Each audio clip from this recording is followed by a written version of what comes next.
Team coverage continues with CBS 4's Joan Murray. She's live in Plantation and has reaction from parents and from the president of the Broward Sheriff's Office Deputies Association. Joan. Well, Scot Peterson spent decades with the Broward Sheriff's Office, 8 years as a school resource officer at Marjory Stoneman Douglas High School.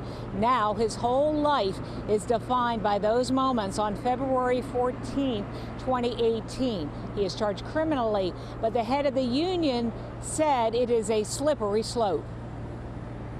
The charges against former BSO deputy and school resource officer Scot Peterson are extraordinary.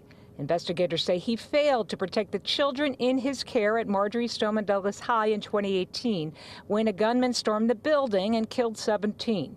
But the head of the deputies union says it is dangerous legal territory. This is a slippery slope with precedent with this.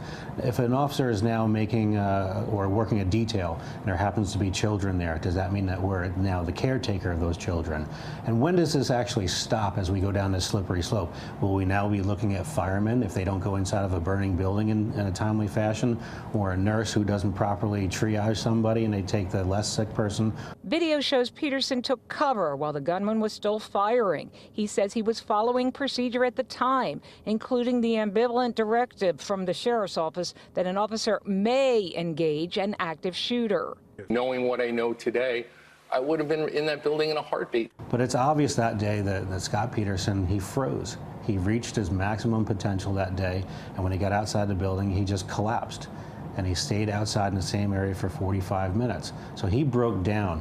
But also on that day, the command staff that was there that day, the captain, the major, and everybody there, they failed in their command presence as well. And once again, the union's concerned that the low-lying fruit is left bearing the brunt of the punishment. But the parents of the murdered children say Peterson's charges are justified. For the life of me, I can't explain how anyone can stand behind a pillar for 48 minutes while innocent children and teachers are being slaughtered. He needs to go to jail, and he needs to serve a lifetime in prison for not going in that day and taking down the threat.